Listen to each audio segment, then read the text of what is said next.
Where does it leave the debate in 2015 and 16 about what we need to do with the Middle East going to hell in a handbasket and Putin and, all the threats that we all know about? Well, various Republicans presidential candidates are being drawn by the logic of their criticism of Barack Obama into saying we should go back in with ground troops. And you have to credit the sincerity and logical nature of Lindsey Graham and others. Most of them are not talking about a reinvasion. They're talking about 10 or 20,000. That would count as an invasion, it seems to me, 20,000 people going back into a country. But leaving that aside, beyond that, the lesson is that ISIS and the Islamic State is a big problem for Barack Obama. The more they criticize him, it's going to be a big problem for Republicans who are going to be challenged to, if you will the end, you have to will the means to that end, and what are your means? He said, well, if you have 10,000 to 20,000 troops there, they're not talking about an invasion. They're not talking about a reinvasion. It's just 10,000 to 20,000 troops. Dude, that's not an invasion? You even made uber-conservative George Will go, I'm pretty sure that categorizes as an invasion. How is that not an invasion? And this is the double standard I'm referring to, is that since it's the United States that's talking about sending 10 or 20,000 troops somewhere, they think, well, it can't be bad because we're doing it. And we can label it whatever the fuck we want to label it because we're doing it. This is really Orwell 101. It's saying we can send 10 or 20,000 troops wherever we want, and it's not an invasion because we just declared it's not an invasion. Even though it's the fucking textbook definition of an invasion.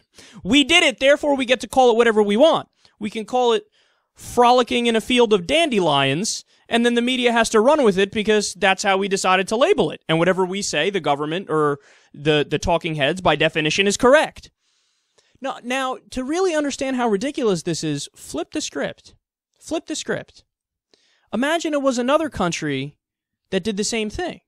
Imagine it was another country, let's say China says to us, actually doesn't say to us, they just do it. All of a sudden they show up in Texas and they put a giant military base there and put 10 or 20,000 troops, and every once in a while they just do, a mission to gather intelligence, and they go all around Texas, and every once in a while they fly a drone out there, and they see somebody they don't like, kaplooey, they blow up a bomb and the person's dead or what have you.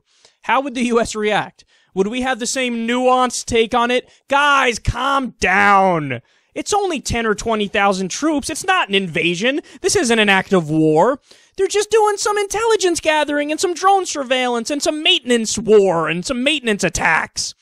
What are you talking about? This isn't not something that's an invasion. It's just 10 or 20,000 troops that China put in Texas. Who cares?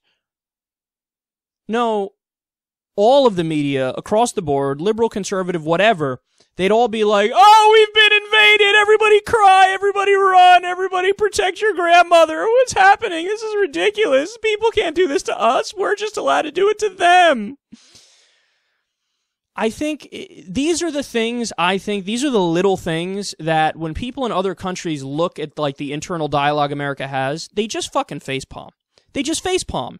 And they go, I don't understand how anybody could be that stupid. I don't understand how a double standard can be so massively ingrained in people's heads to the point where I guarantee you nobody else caught that, what I just caught there. Now, thankfully, George Will was like, dude, that's an invasion. But most of the time, that he wouldn't have caught it, and definitely no other media outlets are going to talk about this for 5 minutes or 10 minutes and say that's ridiculous. But it is ridiculous. And that's why, according to a recent poll, America is viewed as the biggest threat to world peace. Because that's our ideology. If we send 10,000 or 20,000 troops to your country, it doesn't count as an invasion because we just said it's not a fucking invasion, even though it's the textbook definition of an invasion.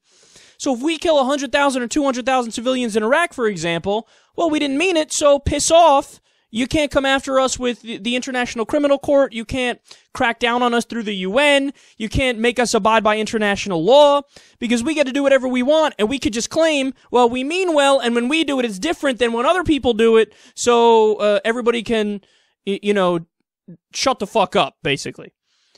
It's really depressing, and it goes to show you how much the spectrum has shifted to the right in America, because this guy, Chris Wallace, is actually one of the more reasonable hosts on Fox News. And even he falls into the trap of like, well, sending 10 or 20,000 troops isn't an invasion because the government says it's not an invasion.